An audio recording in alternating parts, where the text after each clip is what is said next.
6:31 p.m. in the afternoon. Quick roll call. Ms. Zolotel, not on the phone. Mr. Weddleton, absent. Mr. Constance, are you there? Okay, so you're going to be on board for today, right? Unless and until Ms. Zolotel arrives. Okay, and of course, Mr. Trombley here, and Cindy Heil, are you going to pinch hit for Deputy Commissioner Pokin? I can. Oh, I know you're capable. Okay, so we're going to figure you're going to sit in for her until she shows up. Okay. That sounds fine. Okay. So with that, I think we have a quorum, Craig, unless you think different. We are with the quorum. All right. Well, will you please do the public involvement announcement? All AMATS committee meetings are open to the public, and the public is provided an opportunity to comment at each meeting. If we have a business item, we'll have a presentation by staff or the consultants. At that point, the committee will be given a chance to discuss it. After that, the public will be invited to comment, and then it will come back before the committee for final discussion, final decision. Get that memorized by heart now. Okay. Moving on. Do we have an approval of the agenda for the day? Move to approve. I'll second it. Okay. Approved by Mr. Constant, seconded by Mr. Trombley. Any changes to the agenda? Hearing none. Any objections to adopting the agenda? If I might, I would just ask that we take up item D before item A under section 7, only because I may not be able to stay the whole time, and that, of course, is of prime interest to me.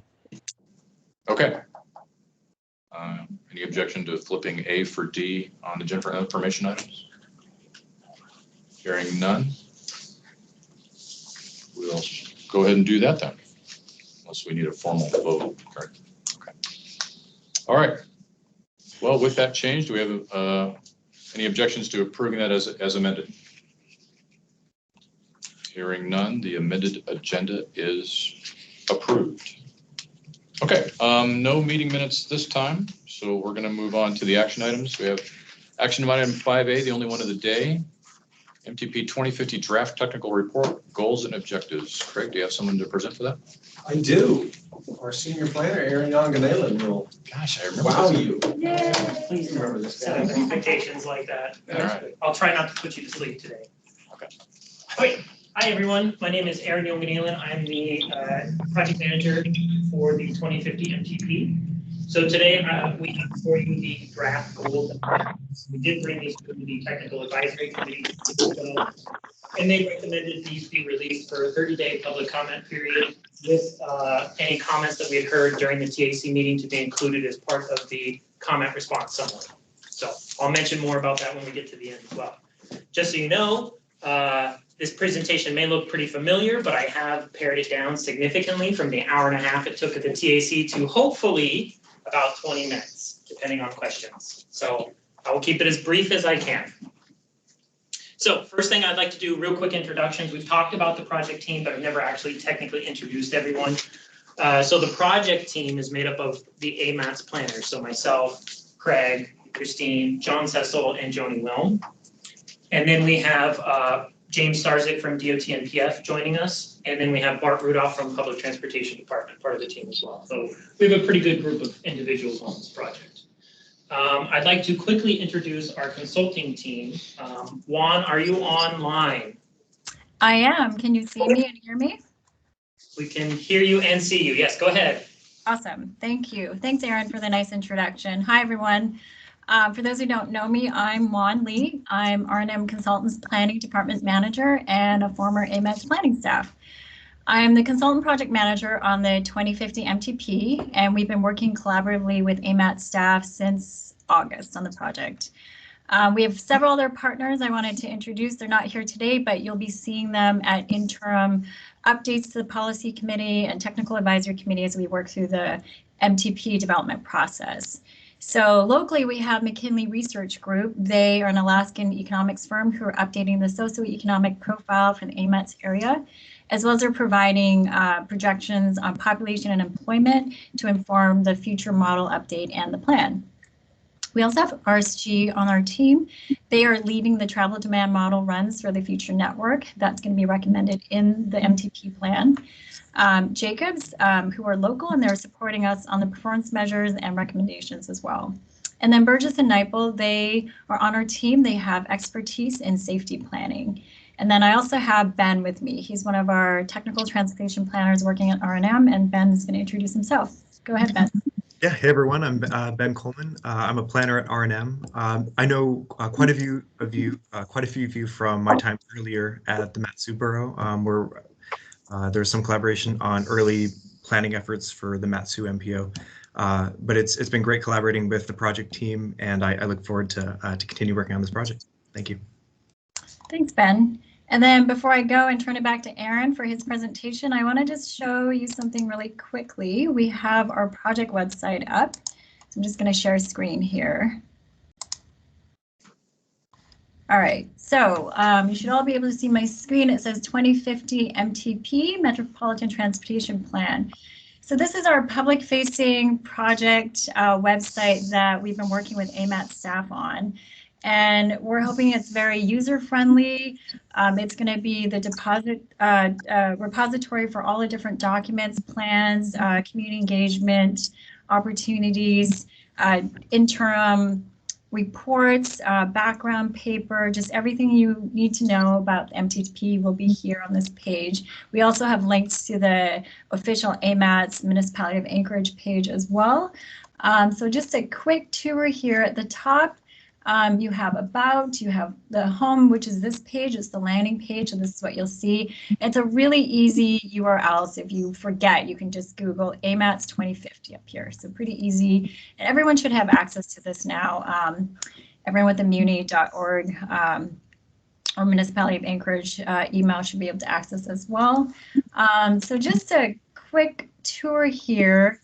I think the biggest question AMATS always gets is, what is AMATS? What does it stand for? What do you do? Who do you do it for? And why are you doing it? So we have this on here. You can click for more information. What is an MTP? Why is it required to be updated every 3 to 4 years? And then how can you participate?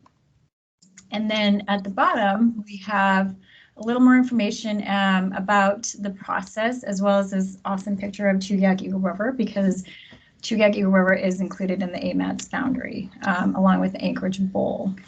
So up here is probably the most important tab that you can click on. This is where all the different documents, public review periods, we have one coming up, so this will be updated.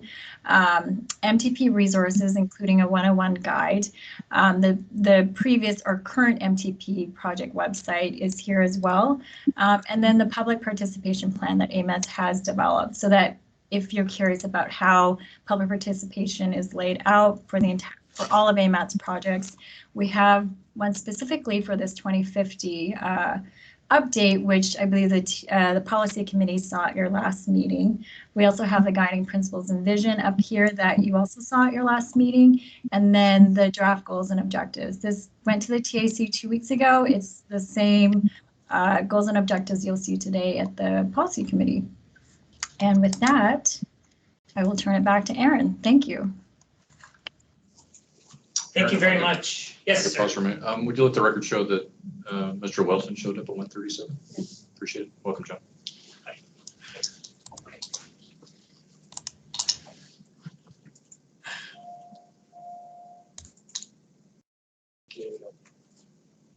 You should be sharing.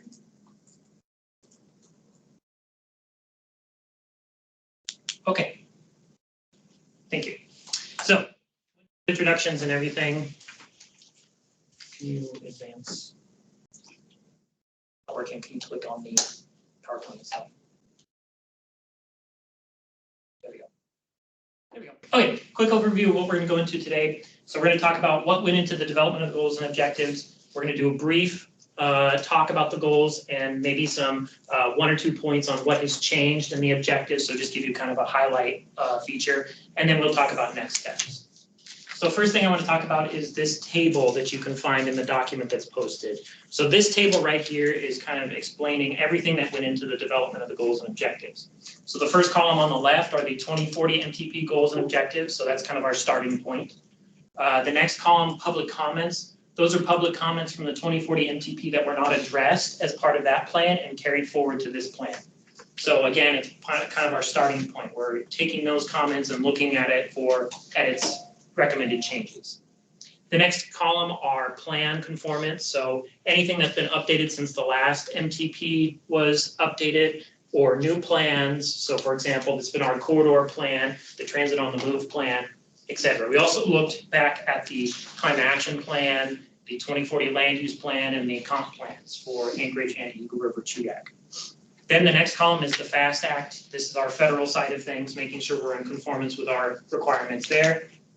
And then the last column are the recommended 2050 MTP goals and objectives. And you do see on this screen here that we have some we're making changes to, some we're recommending removal of, and it's kind of throughout the document, you'll see that. Okay, so before we begin too much, I just want to remind everyone what is our vision statement for the 2040 MTP, because this is kind of our foundation as we're moving forward. So I'll read it real quick. Anchorage and Chugach Eagle River are vibrant winter communities with an adaptable and efficient multimodal transportation network that is equitable, safe, accessible, and reliable, which supports a sustainable economy, enhances and protects the natural and built environment, and fosters healthy, connected neighborhoods. So you'll see kind of key features of this as we're going through the process. Yes? Just a quick note, our Deputy Commissioner has joined. 142 was spoken. Oh, great. Cindy, did you hear that? Deputy Commissioner Polkin's on now. Yep, I saw Good. her. Thank you. Okay. Next, I do want to do a quick reminder of what our goals and objectives, just to help with some confusion that we heard during the TAC. Goals are what do we want to achieve? They tend to be broad, overarching statements. Objectives are how are we going to achieve that? They're a little more specific and measurable. One thing to note about objective is we don't want them so specific as to include things like performance measures and targets into them. So an example of a good objective is reduction of greenhouse gas emissions in your transportation system.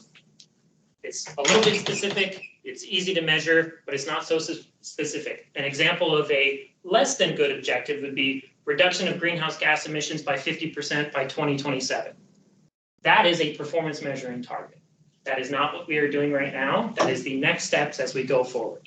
So just keep in mind that we say specific and measurable, but not so specific as they're being so prescriptive and prevent us from being able to move forward into the next stage.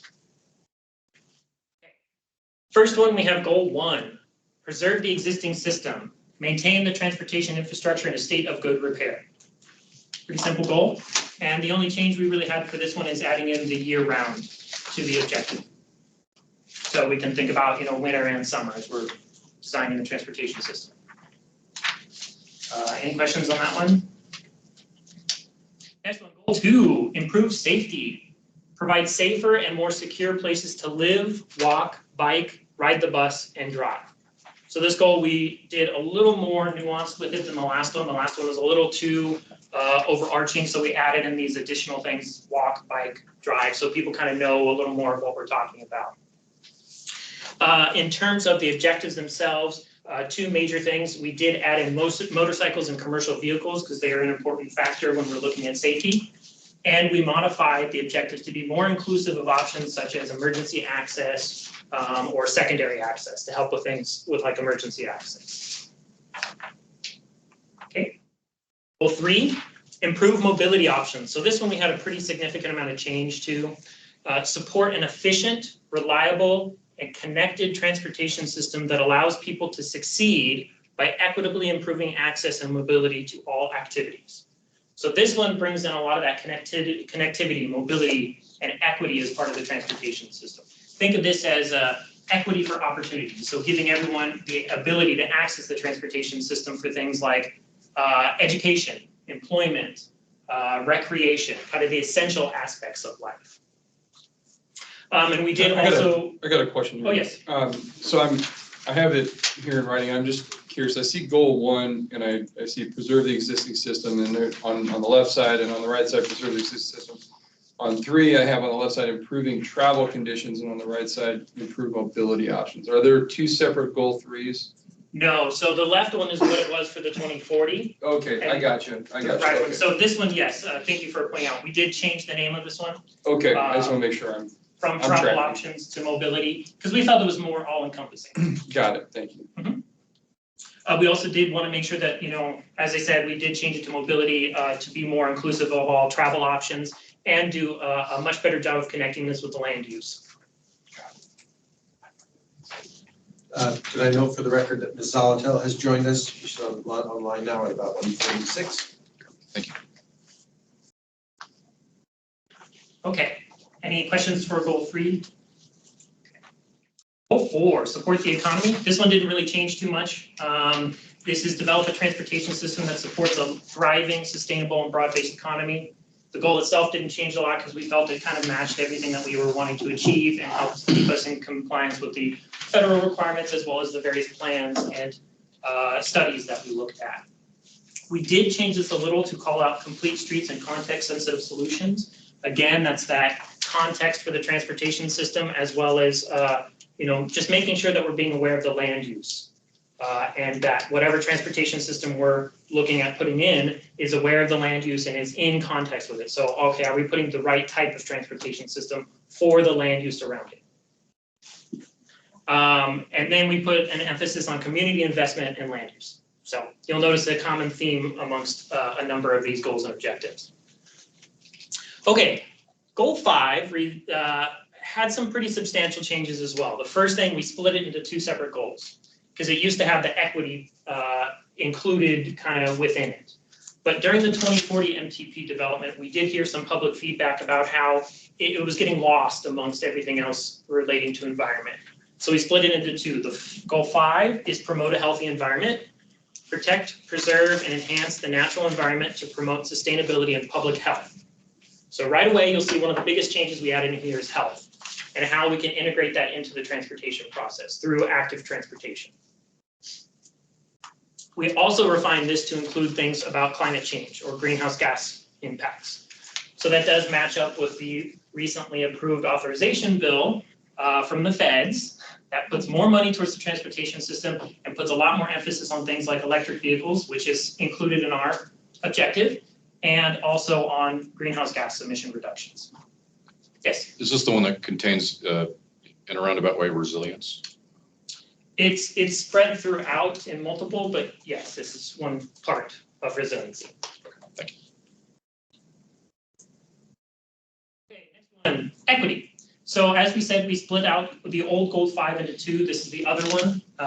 We want to emphasize equity more in our transportation system, be more upfront about it. It's always been kind of a part of what we do in our planning process, but we felt it was time for us to have a goal calling it out. So we have 3 objectives here. The first one is talking about accessibility for underserved populations for essential aspects of life, kind of similar to what you would see in some of the other goals and objectives, where we're talking about making sure everyone has equitable access to recreation, employment, education, etc.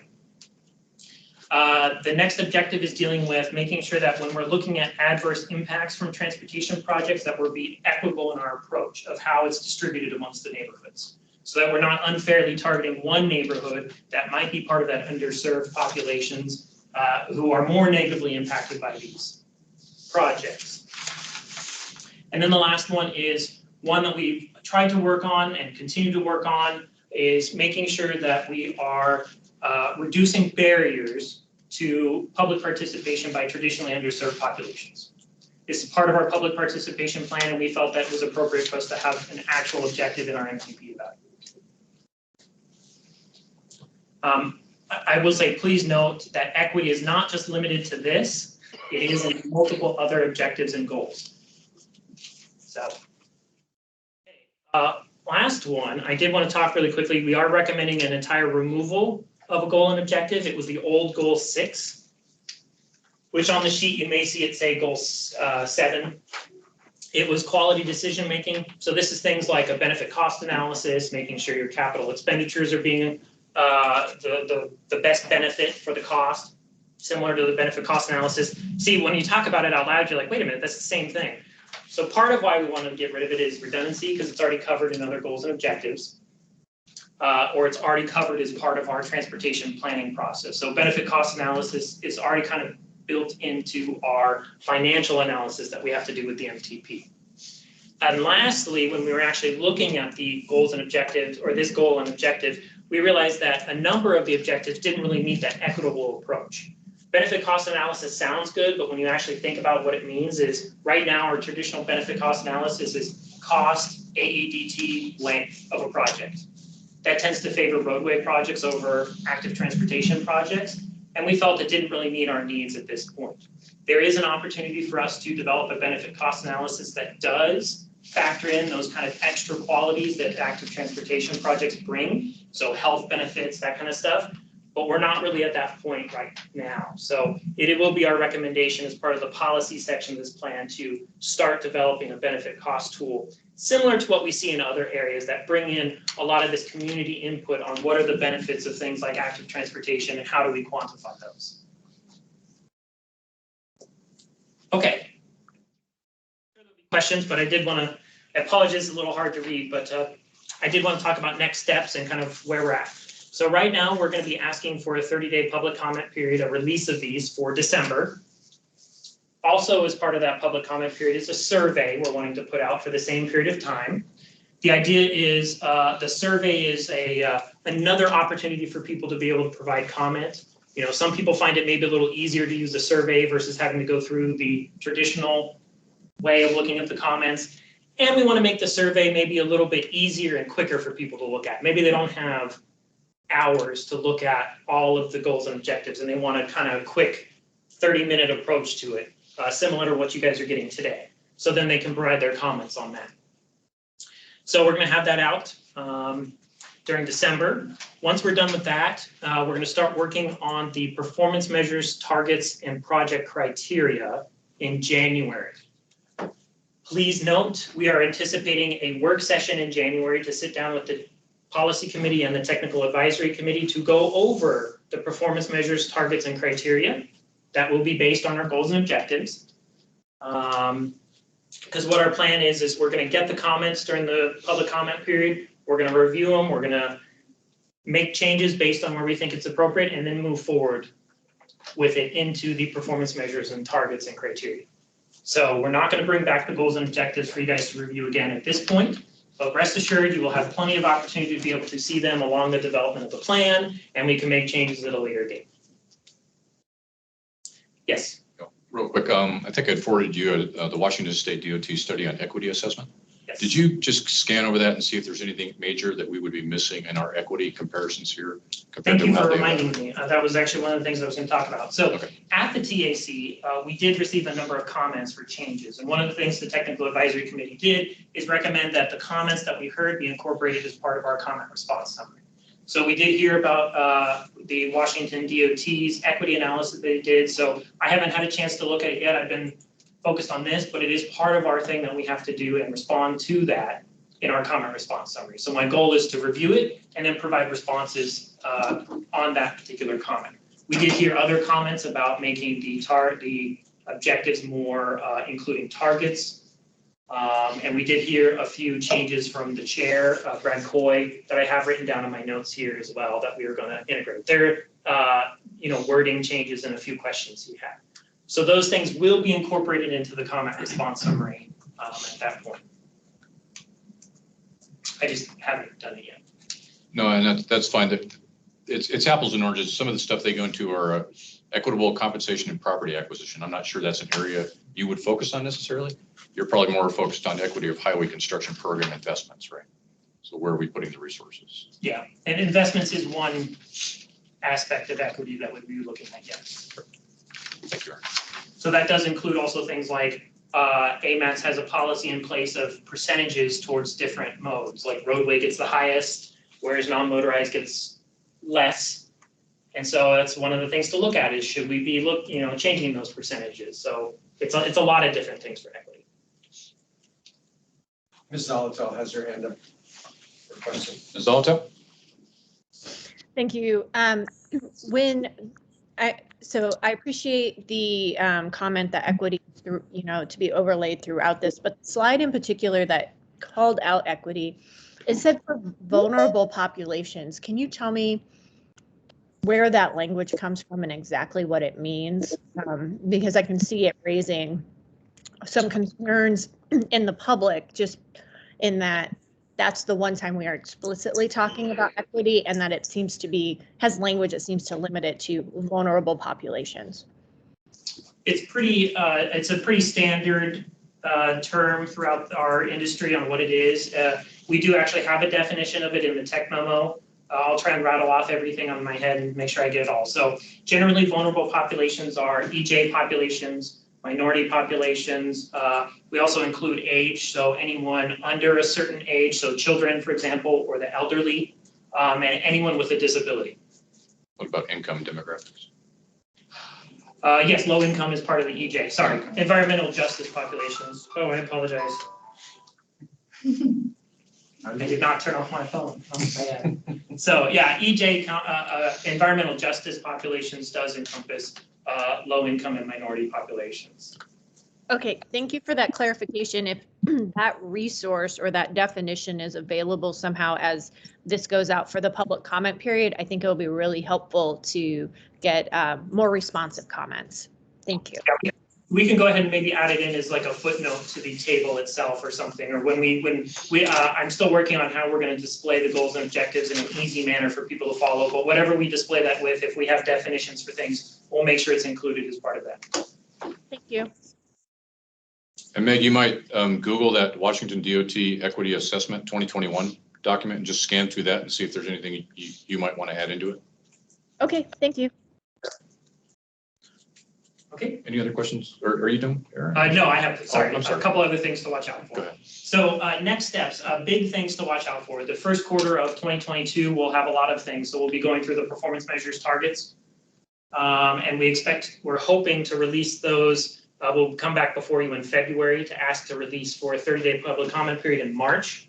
And then we'll have another survey in April that kind of moves us into the next steps of more comments about the criteria itself, as well as starting to identify concerns people have with the transportation system or areas that they'd like to see improvements on. So just a heads up, kind of be on the lookout. With that, I believe I am done. Okay. With this. All right. Any questions or comments from the committee on the MTP?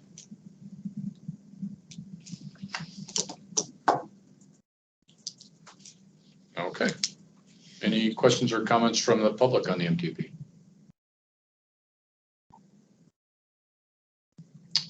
Don't see any hands raised. None at all. Okay. So what is the will of the committee regarding pushing this out for public notification? Is it all of December? Is that what we're doing, the 30 days? Yes, it'll be December 1st through the 31st. So it'll be a little, or somewhere around there. Is that our motion then, move to put out for public hearing in December? For 30-day public comment. 30-day public comments. Are you moving? Sure. Okay. All right. It's been motioned. Do we have a second on the motion? This is Emma. I'll second. Okay. Moved and seconded. People to unmute. Are there any? Do we have any objections to approving the motion? Okay. Hearing none, the motion is approved. Thank you, Aaron. Thank you very much. Appreciate it. Okay. Craig, anything on item 6, project plan? No, sir. Okay. And we're going to move into item 7 now. I think we had agreed for Mr. Constant's purpose to go ahead and hear item 7D first, the Seward Glen Mobility Project. Here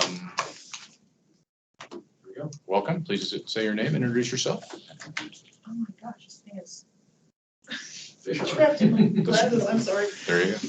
Hi, I'm Kelly Summers. I'm the project manager with the State of Alaska Department of Transportation Facilities for this Seward to Glen Mobility Planning Environmental Linkage Study. And I'd like to thank you for your time today, and thanks for allowing us to come and present to you. I have 2 members of our consultant team from HDR. They're going to walk you through a presentation we have prepared. I'm excited that the AMAT's Policy Committee is going to serve as our project's executive committee, and you'll hear about that a little bit later in their presentation. This project is very important to the community, and your involvement is critical to the success of this project. So with that, I will give your attention to Taylor Horn with HDR. Thank you very much. Good afternoon, everyone.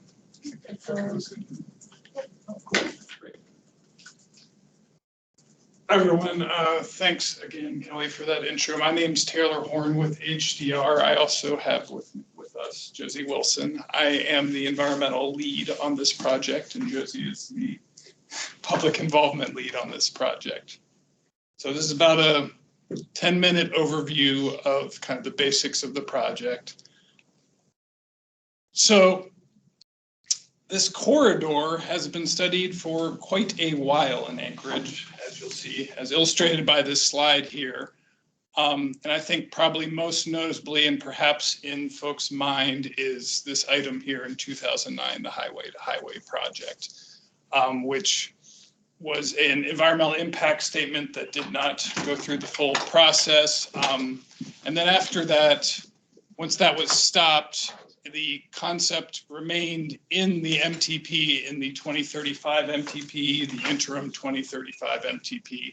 And so the project we're working on and speaking to you today is here along the bottom, the number 129 out of the 2040 MTB and MTP, the Seward Highway to Glen Highway Connection Planning and Environmental Linkages Study, 20th Avenue, Chester Creek to Airport Heights. That shouldn't say road. So to kind of give everyone an idea of where we're talking about, outlined in red here is the general study area that we're talking about with the Seward Glen Mobility PEL study. A quick aside about the branding name of this project. I just read the official MTP language to the real name of the project. The project team chose to have a kind of public-facing name that is the Seward Glen Mobility PEL study, and the idea was to not necessarily presuppose that the outcomes of this project are going to be, you know, a highway connection, and to have this concept of mobility that we're looking at. All options are on the table, very similar to the prior presentation that spoke about mobility there. So that was the aside about the name. So the study description specifically excerpted here is to identify and evaluate options to improve transportation mobility, safety, access, and connectivity between the Seward Highway near 20th Avenue and the Glen Highway east of Airport Heights. The project will also identify ways to improve access to and from the Port of Alaska to the highway network there. So in general, the focus area of the study has the Chester Creek Belt to the south, Burgaw to the east, to the west, basically the AC couplet and that part of downtown, and north bordered by J-Bear and including the Port of Alaska and also up on the hill, Government Hill. So quick elevator speech about what a planning environmental linkage study is. The concept kind of grew out over the past, since a transportation bill about 15 years ago from the Federal Highway Administration, to look for ways to speed up the environmental process that occurs during normal federally funded transportation projects by being able to do things during the planning phase of a federally funded transportation project and be able to carry them through and use them again during NEPA, which is the National Environmental Policy Act. Basically, it's an umbrella concept of laws that cover both environmental, social, and public outreach during a federally funded transportation project. And the idea is if you can go through a process and meet the public notice and involvement goals and requirements of NEPA for certain products that you develop during a planning process, you can use them during any construction projects that happen to come out of that plan. And that's what the goal of this project is in a nutshell. So I'm going to ask Josie to speak to the committees for this project. So as you probably heard Taylor say probably 5-6 times, public outreach, public participation, public involvement. That is a critical component of any PEL or PEL. We discussed when we were like, how do we make sure and maximize the engagement? Well, we have done one thing. This is only one of about 20 different public outreach and public involvement things we're going to do for this project. And one of those is establish committees. And as many of you have either served on committees or formed committees, you're like, we want to have everybody have a say on these committees. Well, you can imagine if you start thinking about all the subject matter experts, all the people that need to get involved, all the people you want to talk to, next thing you know, your committee turns into 100 or more people, and that's not even enough, even that. So what we did is instead of one committee, that some of you are familiar with the term like stakeholder advisory group or things like that, we didn't want to call it one committee. So we created 4 committees, not 1, but 4. So we have a community advisory committee, we have a technical advisory committee, we have an agency and tribal committee, and we have executive committee. Thank you very much for serving as our executive committee. Thank you for that. So each one of these committees has a different purpose, a different kind of how we're going to talk with them and engage them. But for the most part, they all have an advisory capacity, except this particular committee, our executive committee. You have more governance and decision-making authority, whereas the other groups have more input authority. If you'd like to know, again, we committed to making this presentation fairly short today, but if you'd like to know any more information about any of these, all of this is on the website, and that website is sewardglenmobility.com. sewardglenmobility.com. The very last slide of this, which will be in your packets as well in your minutes, is on there as well, but it's Seward Glen Mobility. We have a committee page, and you can go to that and read all about the committees. But we wanted to spend just a smidge of time today talking about the executive committee. So Christine, if you wouldn't mind pulling up that charter. So the first question everybody asks when I say, hey, Wolfgang, will you serve on this executive committee? He's going to say, Josie, what's the time commitment? What's the purpose? What are you going to need from me? I need to know this. So we have created a charter document that is also part of your packets that you can look at as well. And I'm going to walk up to the screen, and for those of you in the room, I'm just going to do a quick high-level flyover of this. So you've got your purpose to provide guidance, advice, and decision-making throughout the Pell study at key decision points. So this is, unfortunately for some of you, this is not the first time you will see me. The last time you will see me. You will be seeing me many more times as we need to have you make decisions. Your activities, duties, and responsibilities, you're going to help provide input and advise the project leadership team. You will also be, kind of the liaisons for your respective groups and departments. So I'm just going to take a moment to shout out to Chris Constant. I think, Chris, you're on the phone. Chris has been a gem and helping to do this exact role of providing input, advising, and being a liaison. So a big thanks to you, Chris. You've been awesome. And so we have approximately, Wolfgang wants to know how many meetings. We have approximately 6 meetings anticipated during the project between October 21 and April 24. So that may change a little bit, but that's kind of what we're asking of you. 6 times we'll come here, discuss with you, and get your input on things. We are committed to making sure you're briefed during the project, helping you to give us the direction on behalf of whatever organization you're representing.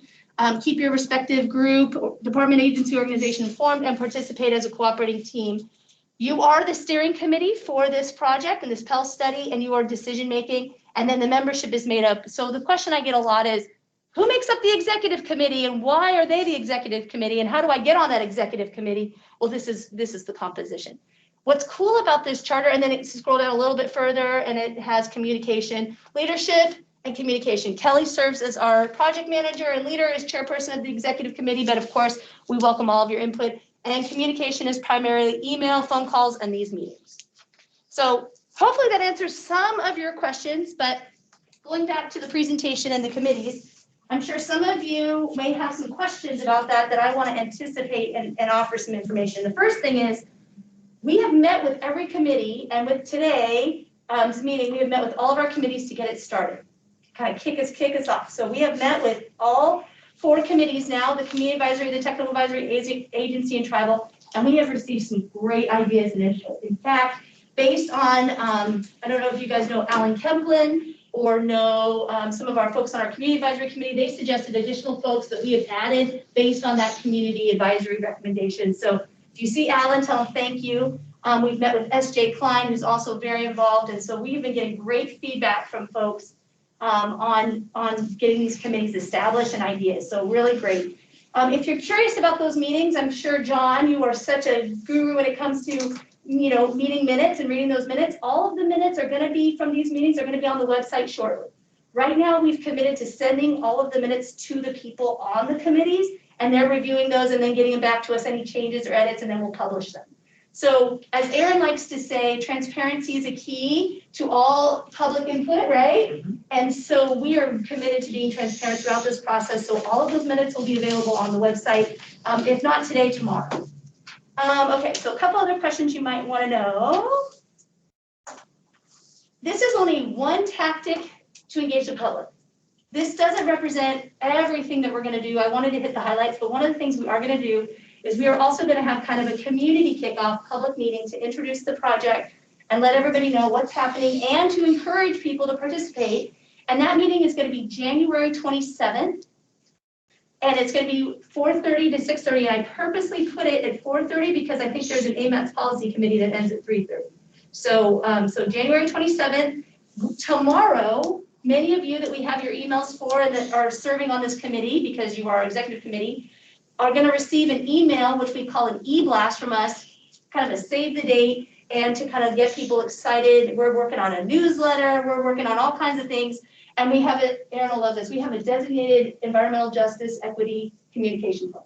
Perfect. So we are really committed to transparency, engaging the right people, talking to the right people. We're just getting started, so please be patient with me. Just getting started. And a public meeting, we will make sure all of you know about this, and then anybody who can participate, we can promote it. We'd love to have your help, executive committee. Christine, we'd love to have your help getting the word out about our public meeting. More information will be coming on that. Okay. If you do have any questions, if you have any questions about public outreach or the committees or anything like that, you are so welcome to email us. The email is kind of a joint email that you'll get Kelly, Josie, Taylor, John, you'll get all of us, one email, kind of like Lord of the Rings, one ring to rule them all. One email, it's info@sewardglenmobility.com. Info@sewardglenmobility.com, and that will go to all of us and you'll get a response. At this time, I'm going to turn it back to Taylor to kind of walk through the rest of the presentation. I'll be brief. Thank you very much, by the way. I'll be real brief. One last thing I wanted to hit on this slide is those specific items that we're going to be asking and bringing forward. The decisions for this body are listed here in the final bullet. So that would be the purpose and need statement, the criteria that we're going to use to screen alternatives, the results of those screenings, the selection of a recommended alternative, and then finally the health study report that ends the project. So quickly, what's the overall timeline? We got started over the summer doing background data collection. Right now we're in that phase 2 to identify problems, and what's going to happen is part of that, thank you, Josie, part of that process is the first public meeting wherein we will ask members of the public to identify what are the problems in the corridor, moving on to feeding that into the purpose and needs statement and identifying how we're going to evaluate the alternatives. And then by next summer, we're going to be developing the range of alternatives, beginning the screening process. As you'll see, there are, at each of these major steps, the top line, the AC, means those are the advisory committee meetings, and that lower line are the 4 different public meetings that are planned during this project. And I will briefly go over what we've done so far. Like I said, we've been doing traffic baseline data gathering over the summer, coming up with the environmental setting, because this all feeds into a environmental document that then all that information is going to be presented to the advisory committees and also the public during the first public meeting that's going to happen in Q1. There's also a traffic modeling effort going on to establish kind of the baseline movement of traffic. And then as we move into the spring of late winter and spring of next year, we'll take the create a purpose and need statement and also start looking at what we'll look at for alternative screening criteria for alternatives. So I'm going to, that's the end of our presentation. Just mention real quick, there's the link for the website that we're trying to be very mindful of keeping that updated on the latest that's going on with the project. And there's a link to the that email that Josie mentioned. Thank you. Thank you. Any questions from the? Go ahead, John. I got one as a comment. You mentioned Alan Kemplin. I think he was involved with that first one in 1963 as well. And everyone said, pass it on to him. One, you have the agency and tribal committee. And I guess who's on there? Agencies seem pretty obvious. The tribal stuff can be tricky, who to include, and we're trying to coordinate with Include, and it's tricky to get them involved. So I mean, you met with them and they're on board, and who are they? So if you are interested, John, I will happily connect with you offline so I can talk with you a little bit about the relationships. But all of the people that are on these committees are listed on our website, so you can actually see. We focused on the tribes that have kind of jurisdiction in the project area. So we didn't include everybody, we just included a few. And what we did is we did one-on-one phone calls with those folks to see if they were interested and available, and to engage them. So good. And then, of course, inviting them to the committee meetings and any other ways that they'd like to engage at their convenience. All right, thanks. Kind of go one more and then. Yeah. So how does this fit with the Midtown Congestion Relief PEL? I'm going to go back to the slide for the project area. It fits in right above, basically. That the Midtown Congestion Relief ended essentially, let's let go. Here we go. Seward Highway at the bottom of Chester Creek. And so this is heading up the hill and that direction. And so the idea is that is now an existing plan, essentially. So the preferred alternative the recommended alternative that was identified during that plan would be assumed to be part of the future condition. And we would look at that as kind of incoming data. Okay, that's it. Geographically, I had it. So is there any implication on timing, having done that first and then this one second? Could this project end up being done before the Midtown? By projects, do you mean the construction, like the design and construction of projects ultimately? I don't think there's nothing that is dictating the timing of programming any results that come out of a PEL study. So what I mean by that is, this goes through a planning process and then we get either into an MTP or the STIP. So I think that there's nothing dictating which one comes before or after. And part of a PEL study process is identifying implementation. And that could be staged implementation also. So you could look at what's existing in the plans and say, well, it makes sense to fit this component in here, invite in, and take that into consideration when doing that. And which is a part of our scope of work, is to look at implementation of the recommended alternative out of this study. Follow up on that a moment. Sorry. No, you're fine. That's fine. So when does this study go stale? Stale's a That's a technical term. Yeah. So there is a provision in the statutes that set up a PEL study that talk about a 5-year limit, but in practice that just means you have 5 years to directly incorporate the products that have been made during a PEL process into that subsequent NEPA and design process of a construction project. Guidance that the Federal Highway Administration has given kind of broadly is that doesn't mean you have to throw away the whole study and the products after 5 years. That means you have to look at it and look for changed conditions. You might have to do a memo and update, that sort of thing. So there's no definite stale date. It is, it depends based on the change of conditions out there. Okay, good, thank you. Yep. Thanks. Can you go back to your first, that one right there? Okay. I'm sorry. No, it's fine.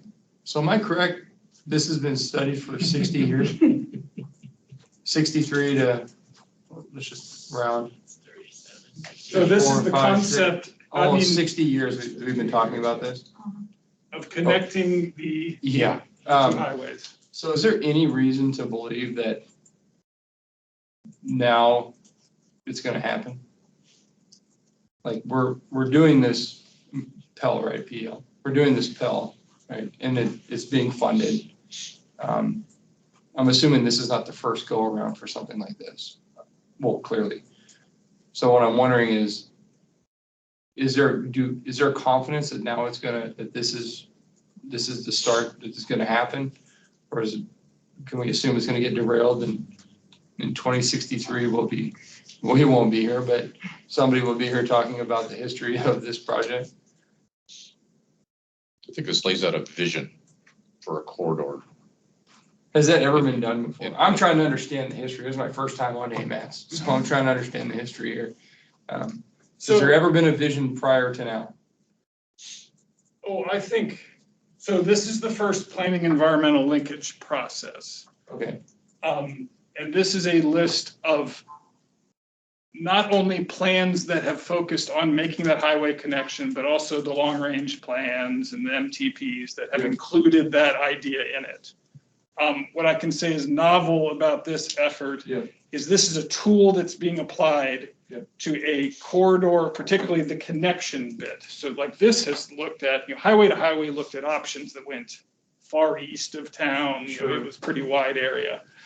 This is the first effort that is using a tool that is geared by regulations and statute to move that from planning into implementation, and has that's why it was created. So this what we're doing now, well, I should say what you're doing now, has never been done. The planning environmental linkage study has not been done on this section. Midtown, the one that happened recently, was part of this, a corridor, but we are looking at making the turn to connect, Okay. But part of, like I said before, there's this piece of this that is what's the plan to implement, design and implement, get this thing funded. So this is like a plan for the plan. A component of the process. Okay. All right, thanks. Yes, John. Can I go? Is there anyone else in the queue? Ms. Zalato has her hand raised as well, so. Ms. Alto? Thank you. So my question, being intimately acquainted with the Midtown Pell that happened, is I didn't see how those work groups were going to braid in with the affected community council areas. Could you talk a little bit about that and how that interaction? Yes. Okay, thank you. Thanks, Ms. Zelata. I really appreciate your question. I probably should have hit that, so I'm glad that you brought it up. So all of the community councils that are in the area are serving in one of the committees one way or another. We have scope as well to engage with the community councils individually. So we've got 2/3 different ways to make sure the community councils are engaged into this process.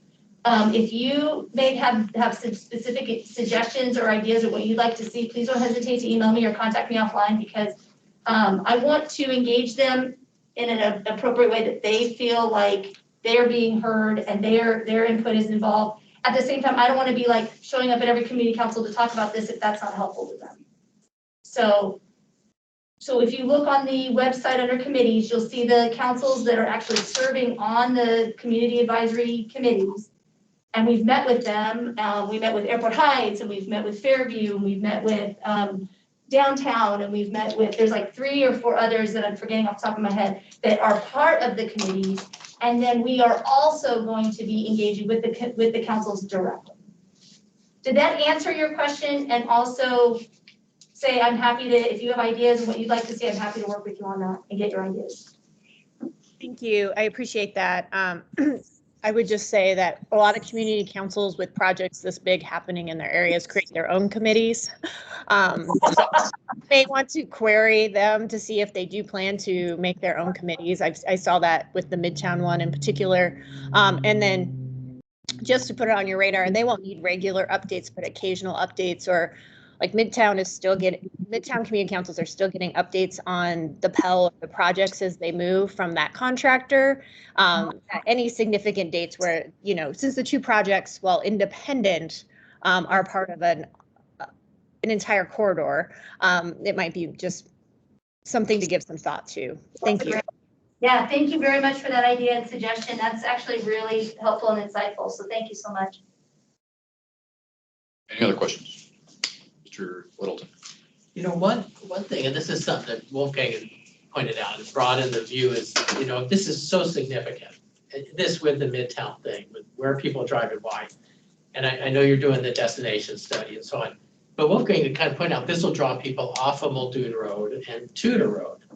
That's not really quite in your area, I don't think. But it's at least for me, it's interesting because we have troubles on Tudor, right? We have people killed crossing the street there and going to the school recently, just all a variety of things. And, you know, to justify this project, you could say, okay, what it does is solves other problems elsewhere. It's hard to say, now look at the whole city, right?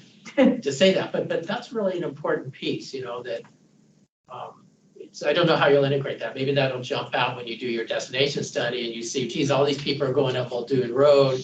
If we do this project, it'll pull X number away. And I don't know that you have quantitative stuff on that. Or is it just like, you were just kind of your experience? There were traffic studies that backed the Midtown, and similarly, those traffic studies will feed into this. Absolutely, and above and beyond that, and Mr. Littleton, you got to the answer I was going to give you is that those origin and destination studies, the traffic studies that I showed are ongoing right now. They are not just focusing on that outlined area. The study area we showed on the screen is just to give people an idea of where we're really looking at the actual, you know, problem area. But the traffic origin and destination study and travel demand modeling is an outgrowth of the AMATS model. We're updating it and looking at travel exactly on those routes. So we have a team that's working on that, and we'll look at the different zones where people are traveling from, and part of the products that will come out of that will be bringing before you all to take a look at. Okay, good, thank you. Yeah, one just follow. Can you tell me the main reason why this has never happened? Why has there never been a highway to highway? What's been the resistance? Has it been funding? Has it been there's no desire for it? Well, there was one in 2009, the original effort. No. I mean, like, why hasn't it? I feel like construction's never been. Oh, It's like it's consistently been studied, but we've never gone past the study moment, the study phase. I'm just curious, what's been the holdup?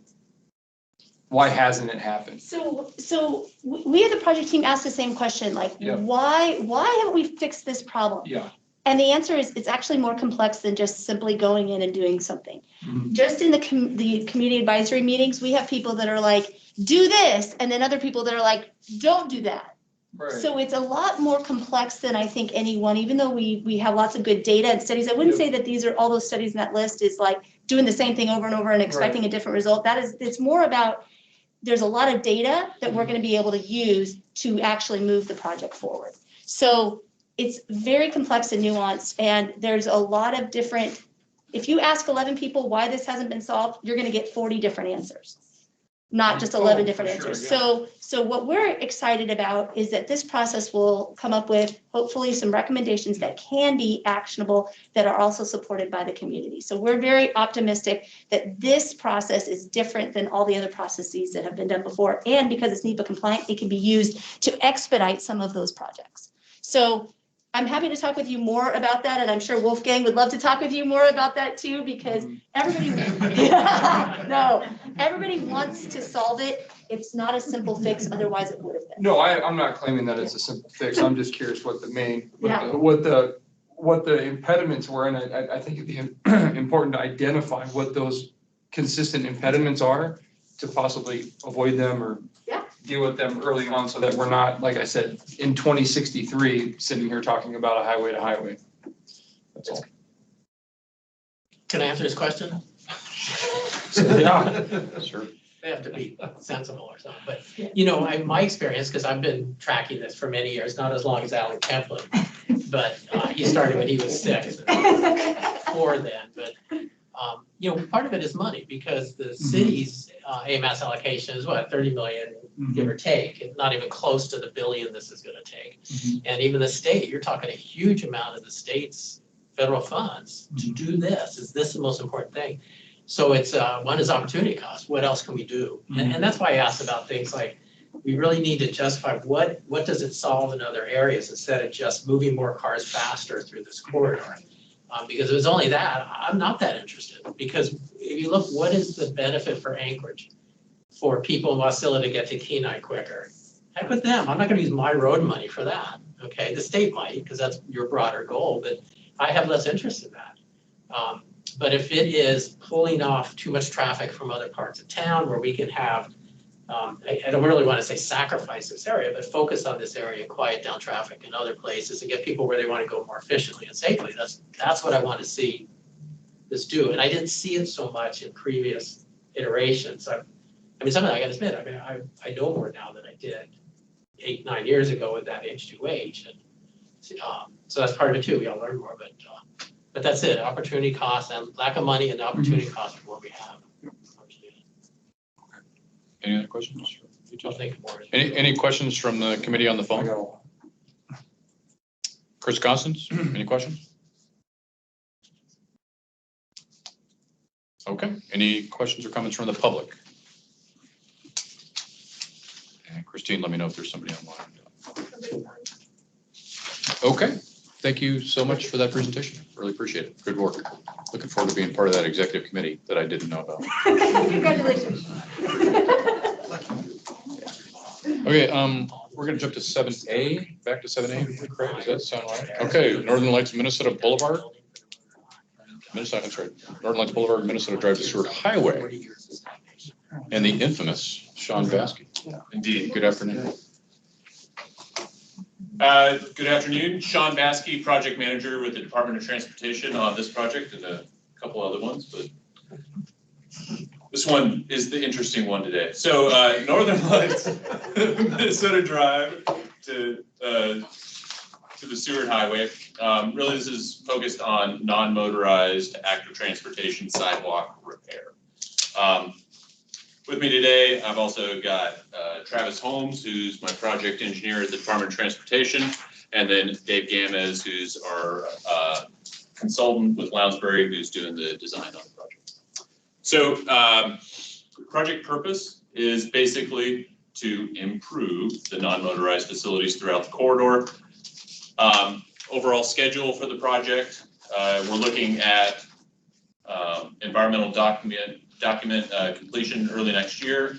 Final design will be ongoing until we get to construction. And really, that depends upon the scope of the project, which is why we're here.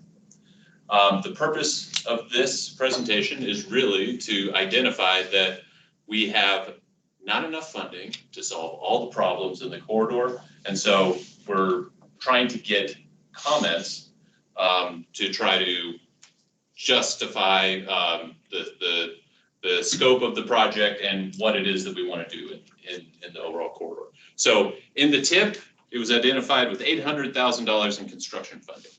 Very shortly, you'll find out that that is hardly enough money to do anything in the corridor. There's way more needs than there is funding. So we either need to manage the expectations that we're not going to get much, or we need more funding. Let's just go over the existing conditions. I'll go over it very quickly. There's a lot of problems. This was originally constructed in 1975, 4 to 5 foot wide sidewalks. When we're talking about overall desirable widths of facilities, we're talking about 8 foot, 10 foot for bicycles, pedestrians, and other things. When we're looking at other corridors, like Spinard Road corridor is one of my other projects, and we're looking at hopefully doing 8 foot wide sidewalks, right, which has space for a lot more.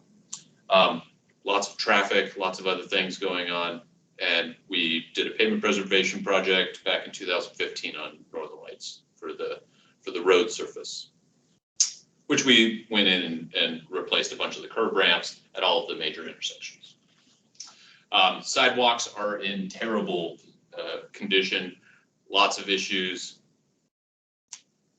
There are a ton of driveways along Northern Lights, and many of them, if not most of them, don't meet ADA compliance. Basically, they're too steep from one side to the other. So if you were trying to take a wheelchair down the sidewalk, you'd be tipped into the traffic lane, right, adjacent to you. There's a lot of utilities also in the corridor that make it not ADA compliant. We've got hydrants and other utilities right in the middle of the sidewalk, for utility poles and things like that. Storm drains, junction boxes for different utilities. So I'll skip over to the map that you have in front of you. And really, that kind of tells the tale. Yeah. And so as we're pulling that up, so there's a couple different colors going on this thing, and you'll see that it is blanketed with color. Color is not good in general in this. And so yellow lines denote, or orange lines on the screen, denote things that are not ADA compliant. And so virtually most of the corridor is not ADA compliant from a sidewalk perspective. If you look at the dots, the cyan dots, or on your page, the dark blue dots are the non-compliant driveways. So basically they're pitched too steep from one side to the other. And so those would require replacement.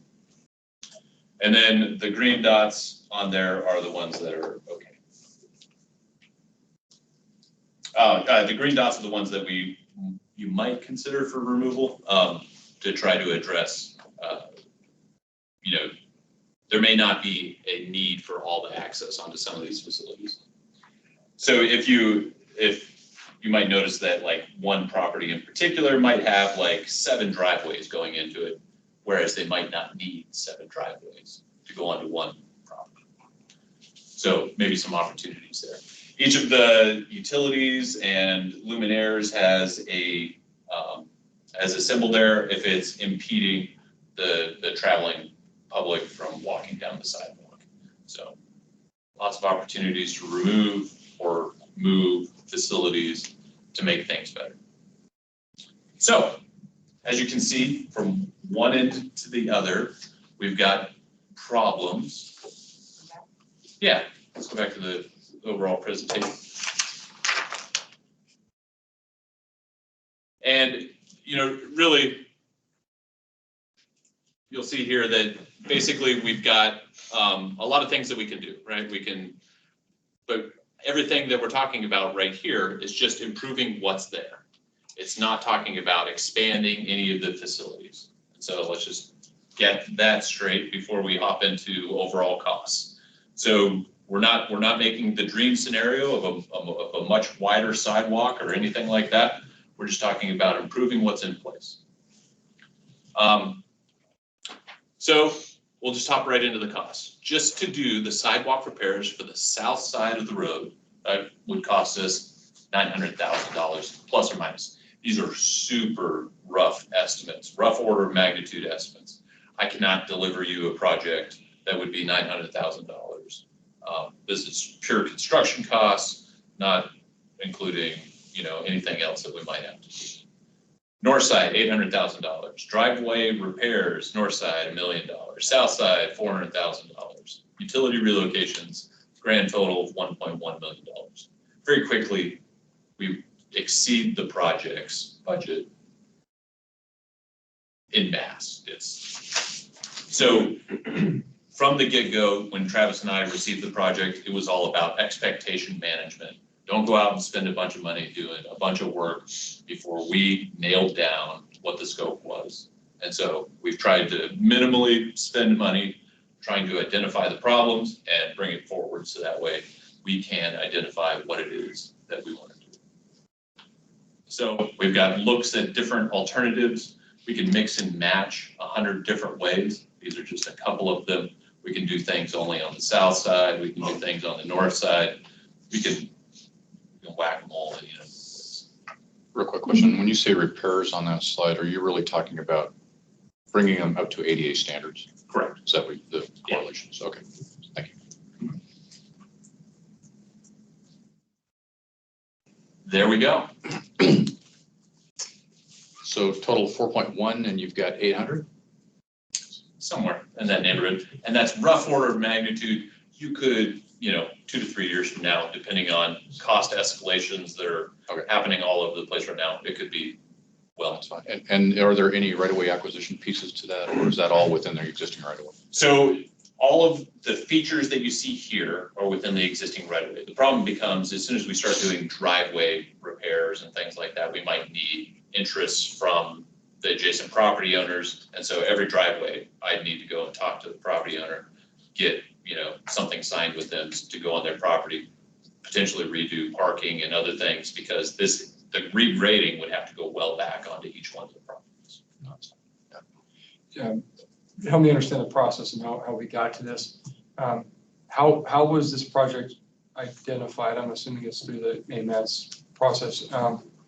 But the money that you do have, the 800,000, who came up with the 800,000? How did that money get there?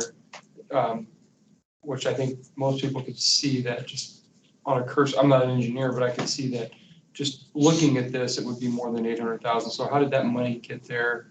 How did that get allocated to that? Who came up with that amount? I don't know why if that anybody, amount? And why I don't that? know if anybody in this room might have that answer. Certainly from the project development side, we identified an issue once we'd received the project. I could go back and talk to others with regards. I asked the same question. You did? Yeah. Yeah, I'm These just, these planning estimates are real key in this because Yeah. otherwise we run into this problem where we're. yeah, I'm just wondering why are we here with this when it just seems on a common sense would say that's way more than 800. Yeah. Give an answer. Aaron Yogan, the AMS planner. So when we built the tip, this project is not actually specifically called out of the tip. What we did is we put a preservation project into the tip. So similar to what you have in the pavement preservation, we did one for non-motorized because we recognize there's a lot of places around town that need this kind of help. Yep. So we put like a catch-all in there. And we assigned money based on the information we had available at the time. So my recollection is this particular one was not something we had thought about at the time. So we didn't sit there and say, oh, this is only going to cost $800,000. I can tell you that is not what we would have put in there if we had known about this at that time. It was just what we had available when we built the tip. I understand. Is there a follow-up? I'm a contractor, and you can build this in cheaper. I mean, you can build this within budget in a way if you optimize traffic. And but my question is, why don't we do this with the adjacent asphalt reclamation? Because that will bring the total project cost down significantly. Ray, we can get that once we get to public comment, but right now we're just going to hear policy committee comments for now, if you would, please. Okay, so go ahead. Yeah, just a quick follow-up. From a process standpoint, again, if we say we have $800,000, can we change and say, you know what, let's find a project that's more reasonable for that money, or are we stuck with this now because we've made it to this point? Sure. Craig could probably cover the other side, but from the project standpoint, we're still working on the environmental document. And so, if a no build selection was made, then we'd likely be reimbursable for all of our costs. Also, we'd have to cancel the project or not do recommended. We've got to follow through. We'd have to follow through the process in order to not have to pay the money back. Yeah, and again, as Aaron said, this project was listed as a pavement preservation for non-motorized facilities. So Okay. it wasn't really saying we're doing this West Northern Lights project. There's an opportunity. We have a couple of possibilities to add additional funding to it, either through some of those COVID relief funds that we have, the CRISA funds, or some of the projects that are in the current tip that didn't quite take as much money as we expected, and some projects that might slip. So there is an opportunity to add funds to this project. We're not at a place where we're sitting here, 800 is all we have. Okay. We can, I mean, that's kind of what Mr. Baskey is saying, is where we are right now is you budget 800,000 for some sort of pavement replacement. That's not going to do what we really need to do. And so if you folks are interested in talking about the possibility of saying, give us a good idea of what it costs, and then AMAT's staff, we can come up and figure out how much is actually there and what we can go forward with. Okay. It's important to note too that I think Oregon was penalized quite heavily for lack of corrective actions to ADA compliant facilities to the point where the Federal Highway Administration came in and forced over at quite a large additional percentage of their program that had to be allocated only to ADA related things. So in other words, you wouldn't want to ignore it. Yeah. It's important to pay attention. And we don't have, right now in the AMATs, in programming, we say that we're going to allocate between 10 and 15% of our total allocation to non-motorized type projects. Okay. And so we don't have one that says ADA compliance right now. Yeah, so right now. So that was a question I had. That now that it's been identified that so much of Northern Lights isn't ADA compliant, is there some sort of obligation that kicks in to fix it since it's been identified as grossly out of compliance? Yeah, as far as I know, there isn't from the AMAT standpoint, but there may be from whoever owns the facility. Yeah. Todd, do you know what the requirement is for stewardship on the ADA oversight? So we've got ADA transition plans at the high level, right? You know, or trying to address non-compliance, right? And so those have project or program wide looks at things. So this would just go into that. You know, the Department of Transportation has sent out interns to go and basically document every single curb ramp intersection in the entire city of Anchorage, right? We know where all of our non-compliance is at specific curb ramps, right? And that's what we're driven to have to replace when we're doing normal pavement preservation projects on the roadways themselves. Okay, I understand. Thank you. And keep in mind too, your formula funds will most likely increase as a result of the formula fund increases. So that'll be additional opportunities to apply new funding. Okay. So I think staff could get there. Okay. Any other questions, Mr. Whittleton? Yeah, it seems like forever ago, but I walked this sort of with Ann Brooks did a thing, might have been predecessor. That said Kevin Jackson was there, who's for a guy in a wheelchair is amazingly mobile, but certainly check with him. But my recollection from that was it was the stuff right in the middle of the sidewalk that was really the deal killer. It's like, he could deal with the slants and the bumps and the cracks, but when you've got a pole right there, where do you go? You end up in the street, So is that, but do you have, so an alternative, when you move that pole, or can you go around it? And you might go into private property, is that just can't happen? Yeah, so it would be dependent on the specific situation, right? So let's just say we've got overhead utility poles carrying overhead wire, right? And so there's an alignment associated with those. And so as soon as you start addressing one, then you're out of alignment in the pole line. So then it starts having this cascade effect down the line. If we're just talking about a luminaire, right? One of the lights sitting off the side that light the road, then, that's an easier fix where you might be able to just move that to the back of the sidewalk or pathway. You might have to buy additional right of way for that space for it. But it's still expensive. Can you go around those power lines then, or the power poles? So to provide the minimum space, 3 to 4 feet, I think it's 4 feet wide, ADA facility, we would potentially have to buy right of way onto the private property and reroute it around it if we were to go with, that type of application for that specific situation. Have we done that in Anchorage? I would say that engineers use a lot of tools, and you might not notice that we divert around big utilities, but we do to try to reduce costs on projects for sure. All right, thanks. Has there been any consideration to working with the utilities? They've got undergrounding funds and plans. Is there any attempt to coordinate with the utilities on utilizing their funds in conjunction with undergrounding some of these? We have not engaged in that. We are at a very preliminary. Okay. That is, we certainly can. Okay. Any other questions from the committee? Yes, Salt? please. Oh, yes, go ahead. Thanks. So I'm wondering if this project can be looked at in the context of kind of other projects in the area coming up. It feels like it's an extensive standalone project, a very important one. The disability lawyer in me is like, ooh, ADA compliance, better get that done quick. But what I don't get with this project is how it fits into the overall vision for the area and the corridor as a general matter. It's my understanding that, you know, there are probably some other planned projects in this area, and I'd hate to see work done, especially at this cost, if there are other things that are forthcoming. I didn't know if that investigation's been done at all. So I believe there's at least one project in the LRTP for, reworking Northern Lights. Given that the Department of Transportation just resurfaced Northern Lights in 2015, we'd expect at least a few more years out of it.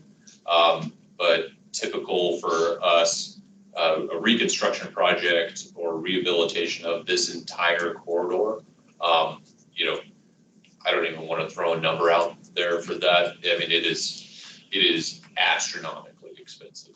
And certainly it does need it at some point in time. We can't just continue resurfacing the roadway for that, but it's I appreciate that. It seems like it would make sense if we can think about how we can sync these projects with like get in sync with these projects and in other areas.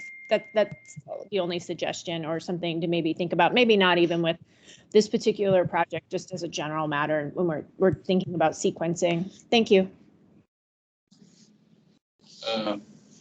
Deputy Commissioner Polk, any questions from you? No, thank you. Okay. Any other questions from the committee members? Any questions from the public on this matter? I know there was one earlier. Yeah, my question had been along the lines of the ladies who just spoke about the syncing and basically having a calendar. I'm sure they do. I just would wonder what it was, because also if we have a limited pot of money from a form work perspective and how you do that job, if you do the sidewalk at the same time as the adjacent asphalt reclamation, you add a lot less money to the job, and so we can spread the money further. That's it. Thank you for your comment. Can you please give us your name? Robert Bravo. I think I'm a participant here. Okay, great. Thank you. Yeah. And thank you for the comment too. All right. A hand raised from Mr. Rudolph from Transit. Mr. Rudolph from Transit. Oh, Bart, you there?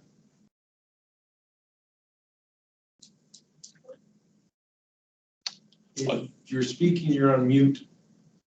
If you're not speaking, maybe you're not. Thank you. Yes, this is Bart Rudolph, Public Transportation Department. I would just like to make a comment depending on what you decide with this project. Our bus stops are on the north side of Northern Lights, so if you are going to do just part, I would strongly recommend focusing on the north side. Some of them are our most used bus stops. We're averaging 100 people a day using one bus stop on and off. So there is significant pedestrian traffic on the north side. And these facilities are woefully inadequate, as you can imagine. And if you've tried to walk them, just not once on a field visit, but on multiple days, every day, it's incredibly difficult. It gives a strong feeling of unsafe. Vision Zero identifies this corridor as a high crash corridor for all three user groups: pedestrians, bicycles, and vehicles. So obviously, would strongly recommend funding this at the highest level to get some of this work done. But I think to Ms. Zolotel's point, the vision in the MTP is to 3-lane this section and add the appropriate adequate sidewalks that are needed.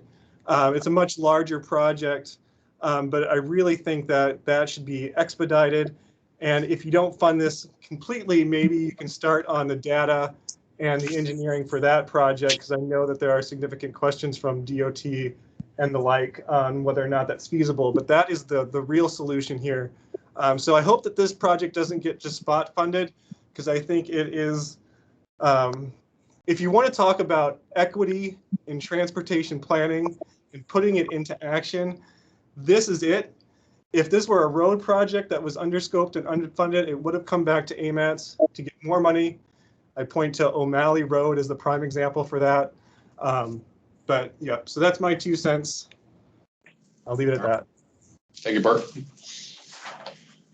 Any other questions from the public or comments? The only last comment I guess I would make is there's at least, this must be a really old aerial photo because there's a lot of stuff that just doesn't, like the Northern Lights, and that thing was torn down like 10 years ago. So if your assessment was based on an aerial review, isn't it? No, we had people in the field walking every inch. Okay, so maybe updated aerial photography. You know, I just want to clarify for the first speaker here. Now, he talked about tying this in with the pavement replacement project, but that was already done. I think the confusion is that we're calling this, is that right? Or is there a pavement replacement coming again?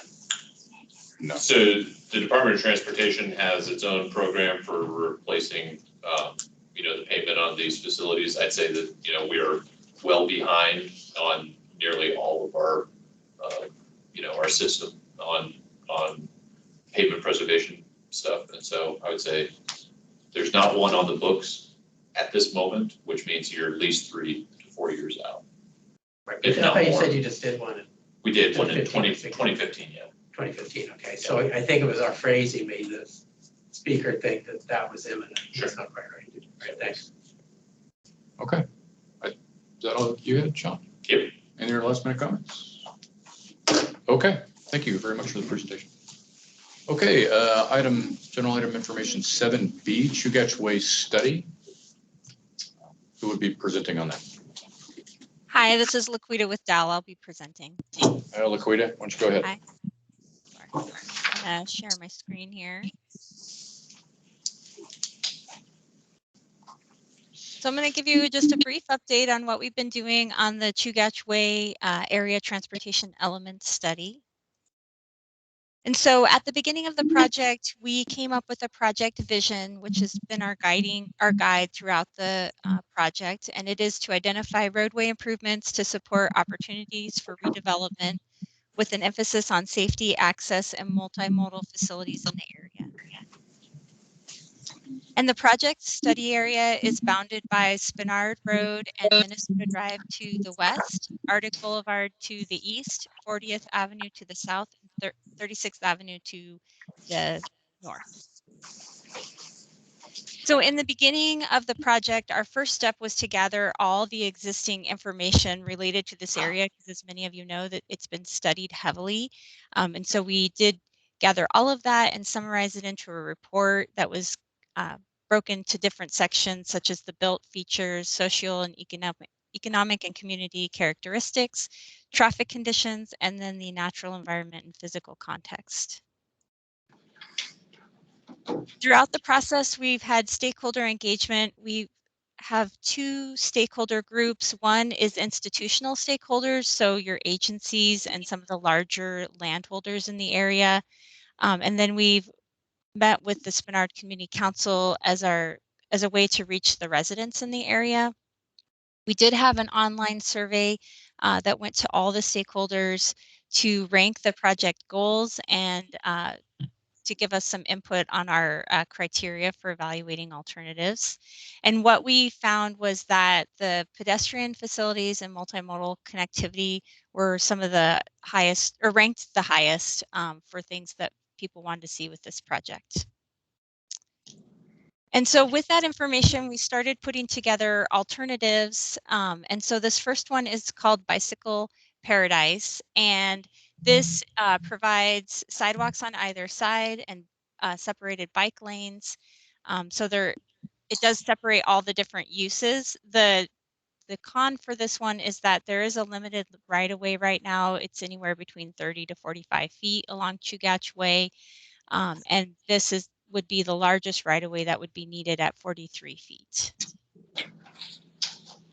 The next alternative is called Pedestrian Oasis. It provides for wider sidewalks. This would give you a little bit of buffer for pedestrians that are utilizing the sidewalks and potentially snow storage in the wintertime. The con to this one is that we don't have a separated bike lane, although this area could be striped and signed for a bicycle boulevard. And this one has a 39-foot right-of-way that would be needed.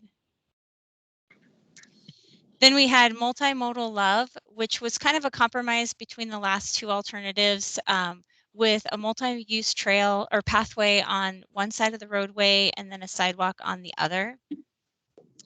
And then all of these alternatives could easily be connected to other multimodal networks within the area. And then for a short section of the roadway between Cope and Industrial, we did look at what we're calling worn-off wandering. It was, we received a lot of input on folks wanting to have a sense of community and, you know, kind of designate this area as theirs. And so the worn-off kind of lends itself to this by allowing you to have a street that has shared spaces, and the ability to maybe activate the street in a different way than what we normally see. The drawback for this one is that you do have shared, like the entire street is shared by vehicles and pedestrians and bicyclists, but it does provide some traffic calming opportunities to slow traffic down. And that was one of the other things we heard, is that people wanted to make sure that traffic stayed at a slower pace through this area. And then last but not least is the moving motors alternative. So we recognize that there's continued redevelopment in the area, and that can lead to additional traffic that comes onto Chugach Way. And so one of the things we looked at is whether the roadway classification, which is currently a local street, should be changed to a neighborhood collector. It would help to move traffic more efficiently. The drawback, though, is that it would have a cross section that is much larger and a much larger right-of-way need, and really not meet the goals and objectives of what we've heard from the community and the stakeholders. Other opportunities that we're looking at are some traffic calming, which really could fit into any of the alternatives, whether it's raised intersections or potentially chicanes, as you saw in the worn-off cross-section. Multimodal connectivity, whether that's abilities to connect to trails nearby or roadway connections, and then amenities for placemaking, such as gateway features, lighting, bollards, benches, bicycle parking. And then other things that we've been looking at is snow storage, not only within the right-of-way, but are there opportunities to provide pockets of snow storage, and then on-street vehicular parking.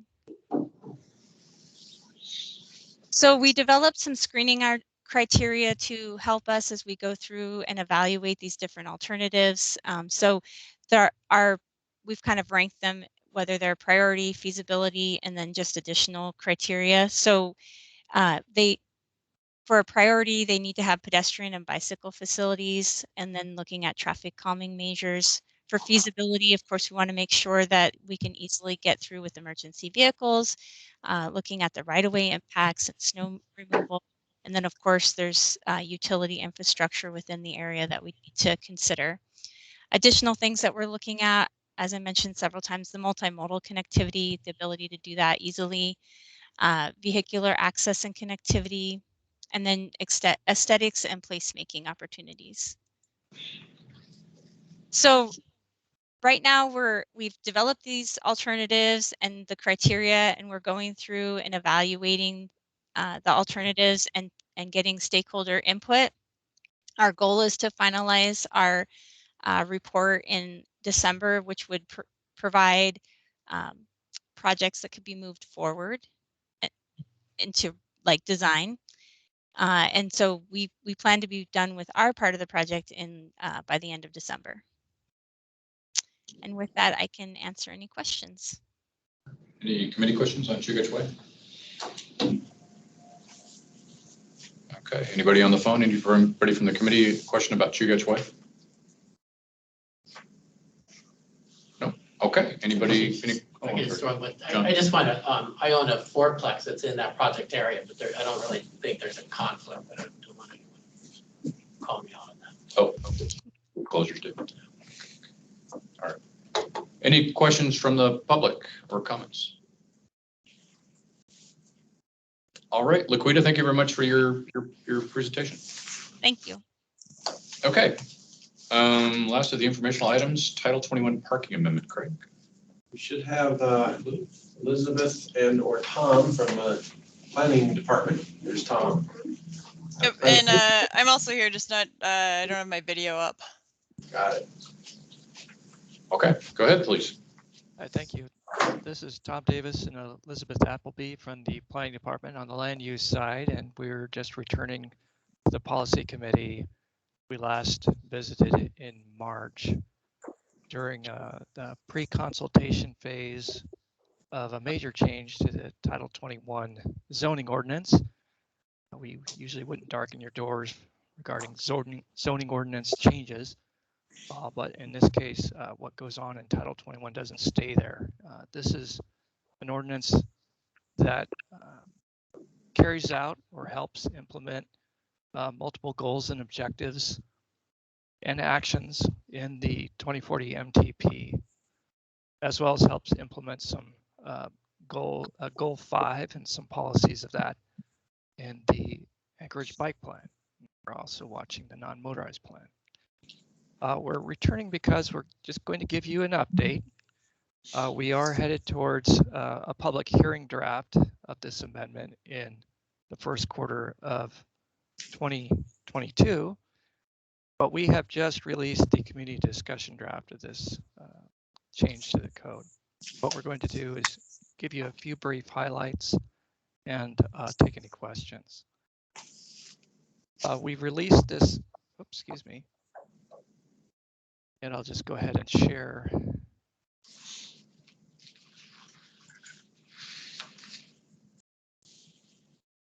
We released on October 29th, and we are seeking comments from the public and stakeholders in mid-December. This community discussion draft is out on our webpage, and Elizabeth is going to show you that, where that is. But it's really influenced by consultations that we've had with numerous agencies as well as with the public. And over the next 2 months, we're going to be returning to those agencies, including traffic and agencies as widespread as DOT, fire department, street maintenance here at the Muni. I'll just go ahead and. So we're just going to hit a couple of the highlights from these 6 main proposals. So there are 6 main proposals in this change to Title 21. The first 3 have to do with basically allowing the kinds of developments that our plans call for, particularly in our more urban neighborhoods near downtown and midtown and along transit supportive development corridors. And by allowing, what I mean is when a development includes features that are known to reduce parking demand, or when those developments are in a part of town or a neighborhood in which parking demand is known to be lower than in the more suburban southern parts of the Bowl or in Chugach Eagle River, that this ordinance will make it easier for them to, by right, have a lower parking requirement, sort of right-sized amount of parking required for their area. Because parking is so expensive and land intensive, these changes are really necessary in order for us not only achieve our land use goals, housing goals, but also to help coordinate better with, from Title 21, with the goals for more balanced transportation system that AMATS is working on. So we'll just hit a few of the highlights from these 6, and I will go ahead and turn it over to Elizabeth. Hi, everyone. I'm going to take this screen from Tom just to show the website.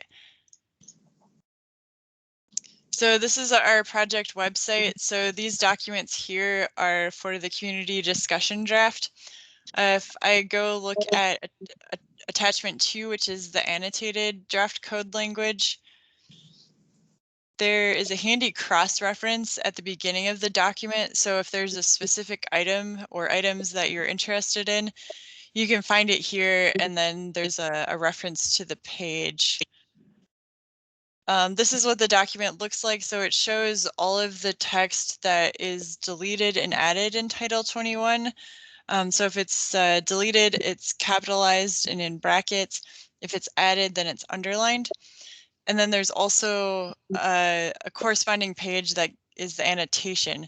So it tells you what's being done and why. It provides some of the rationale for the code change. So I'll just scroll down to one random point here. So here's another example of a page, and this side is the annotation. If I instead go to attachment 3, the clean version, that just shows you the final text. So it looks like this.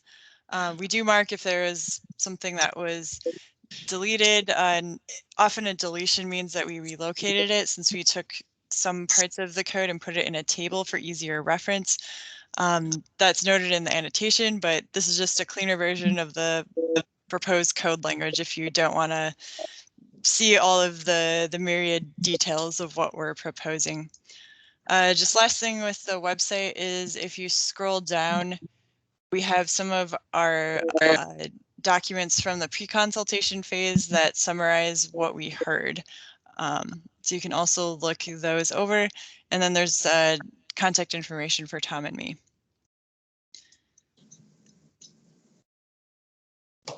And if I bring back up the slideshow, so Tom had mentioned we have the 6 overarching proposals. I'm just going to go over a few of them.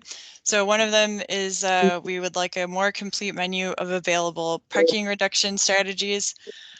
So we looked at ones that were not being used, or there was just some problem with the language, and took those out. We added some that we think were important to be available. Those are marked here. At the bottom, you'll see we have, for instance, one for adaptive reuse and historic preservation. So if this is provided, you can get a reduction. The other big thing is this non-discretionary heading. Is most parking reductions require a parking study, and they all require sign off by the planning director and traffic engineer director. And so we think it's appropriate to make some of the parking reductions, if you follow the requirements, you can just get it to a certain percent.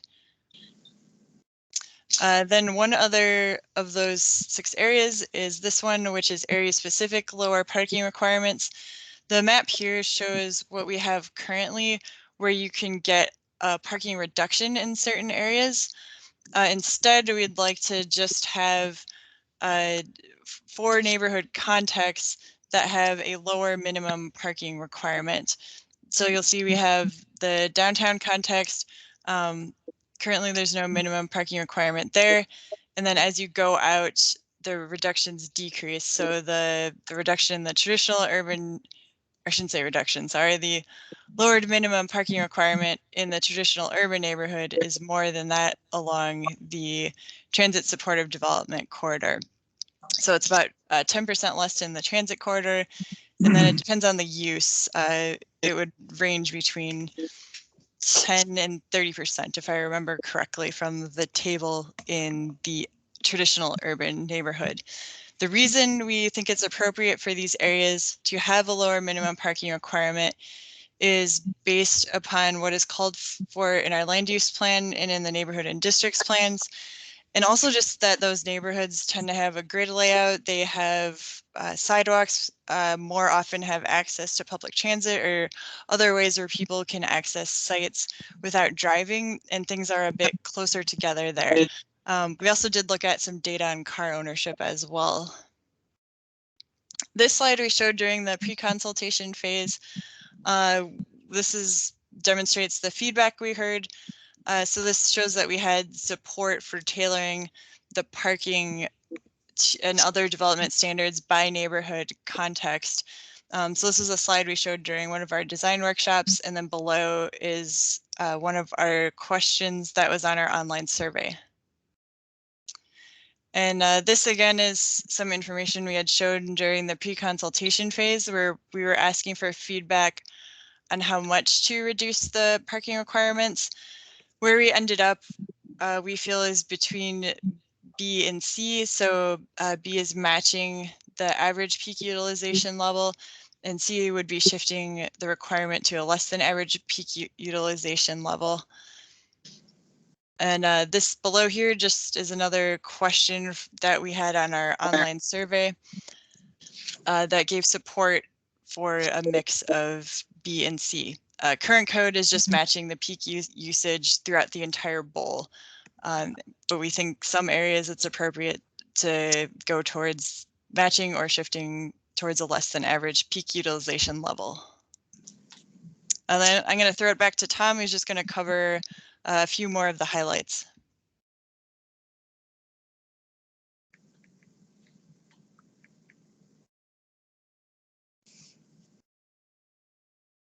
You're on mute, Tom.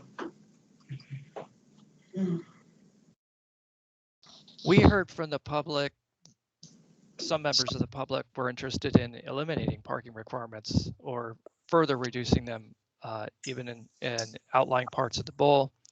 The percentages or reductions that Elizabeth discussed, we were very careful to tailor those to right size for the neighborhoods and to avoid completely depending on the streets with their on-street parking to take up the burden of any off-street parking that might go to on-street. Some cities have eliminated parking requirements for some areas or all their cities. They typically pair that with requiring the property owner to show travel demand management strategies, much like our parking reductions menu that we've provided. These other cities also have a different street design and more comprehensive street and on-street parking management, enforcement, and some differences in how they deal with maintenance and some of the maintenance issues they have where we have a lot of snow and no place to store it. So we were careful to avoid going further than what Anchorage can handle given its existing street management, street design situation. Whether it's the roll curb sidewalks on the right-hand side, our legacy of the folks not interested in paying for their on-street parking, as well as some of our challenges with parking enforcement and snow management.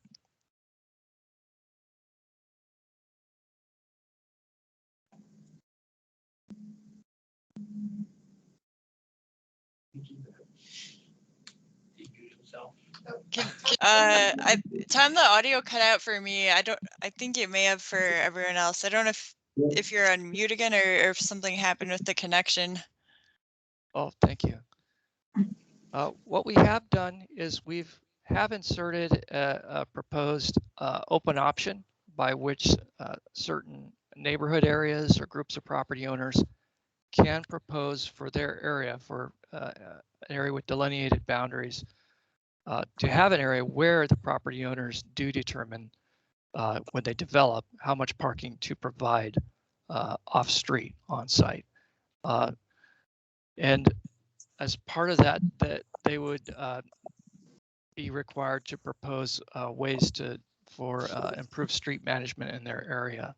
But the general concept is that it would, for those particular areas, we would move away from the picture on the left where off-street parking is completely taken care of on the individual properties to the picture on the right where there is more street management, whether that's parking enforcement, different ways of managing snow, and also designing streets for pedestrian access.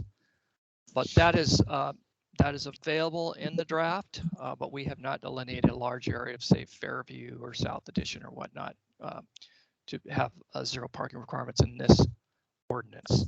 To go further, we really would be looking along that timeline or that future vision across the bottom of the slide here, where we would, after adopting this ordinance in the future, we would look at further studying our parking needs and then figuring out better ways to manage our streets, our public realm, to be able to accommodate more efficient on-street parking. Besides the parking requirements, we'll just hit on one more highlight from the 6 main proposals, and that is sort of the yin and yang of this ordinance is that as we reduce parking requirements, course, we're not doing that because we expect fewer people to show up on those parcels. We are seeing and forecasting and planning for a greater percentage of trips to and from those sites to be through the alternative modes. And that means shoring up some of Title 21's basic underlying standards for how buildings engage the public street, how easy it is to get from the sidewalk to the front entrance on foot, clarifying our standards for on-site walkways, and kicking up our inadequate bicycle parking requirements up a notch. We heard in pre-consultation strong support for improving our pedestrian standards in Title 21. And then the picture on the right there shows that it's possible. You have Huffman, DOT Street with enhanced pedestrian facilities and an on-site Walgreens with the drive-through that's making it easy for the pedestrian to get to that Walgreens. And so we think this is doable, and it can actually reduce development costs. A big part of the pedestrian facilities on site touches on the current bike plan and the developing non-motorized plan. The second most important infrastructure for bicyclists, besides the trail or the pathway or the roadway to get to their site, is a secure and practical place to leave their bicycle. So we are seeking to implement those plans. We are also taking in comments from the local bicycle community. And this is about providing adequate parking for existing and forecast bicycle users, coordinated with forecast mode shares and targeted mode shares among the different transportation options that AMATS plans for. We need to wrap it up, okay? And so this is our last slide. So thank you very much. Thank you very much, Tom and Elizabeth. I appreciate it. Any questions from the committee on Title 21 parking issues? Okay. Any questions from the public or comments from the public on the Title 21? All right. Well, thank you everyone for the great presentations. We'll go to item 8. Any committee comments at all? Mr. Trombley? No. Review. Mr. Whittleton? No, thank you. Ms. Alatel, any comments from you? She had to leave the meeting. Okay. Ms. Pokin? No, thank you. Okay. Mr. Constance, I think he left the meeting as well. Okay. Just a couple quick notes from DOT. Of course, the Infrastructure Investment and Jobs Act was signed by the president here this last week. Our planning section, statewide program development, is quickly dissecting and assessing, but at a broad level, we're looking at anywhere between a 20 and 40% increase in formula funds across the board. That will also be reflected in the AMATS allocation as well. So on the low end, I think 20, Todd, and then but it may be as high as 40. So more to follow on that. Also, significant amounts of funds in discretionary grants have become available too. DOT is predominantly a formula-driven organization. We really haven't been into the grant business all that much. So it's something we're going to have to get smart in, as I think the city will as well, and other boroughs and townships within the state. But a lot of money available, and I would tell you that our congressional delegation did a great job putting very Alaska-specific language in some of those grants. So we've got some real good opportunities. I would hope AMATS maybe would be reviewing for some opportunities as well, for some things we could garner and taking care of our checklist, whether it's ADA stuff or port stuff or whatever. So lots of good news to be had there. We got a new commissioner, Ryan Anderson. Mr. McKinnon is gone. Ryan Anderson, he was the Northern Region Director. He's now been appointed the commissioner. He still has to go through the confirmation hearings during the legislative cycle, but I'm sure he will come out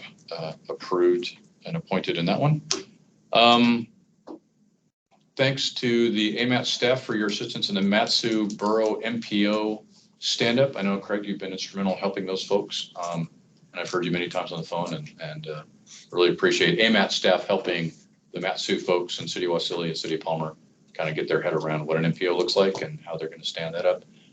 With any luck at all, my understanding is that'll go live April 2023 with the governor signing the operational agreement. Again, my understanding is that pot of money they'll draw from is really out from the same pot Fairbanks FMATs or FAST draws from, but not necessarily from AMATs. So there really won't be a diversion of funds from us. So good news for the Valley, but more to follow on that. And last but not least, if some of you remember who've been coming to these for a lot of meetings, a guy used to stand right next to that door. His name was Gene. Gene Carl Haberman. And he was always honest with us in holding us accountable for public involvement with a dash of admonishment, or maybe more than a dash from time to time. But Mr. Haberman passed away here last month at the age of 70. He was an advocate, I think, at most of the assembly meetings, both out in the Valley and in Anchorage.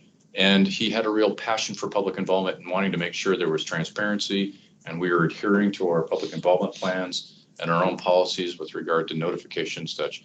And I think while he was a challenge to deal with from time to time, his heart was always in the right place. And so shout out to Mr. Haberman for all his efforts over the years.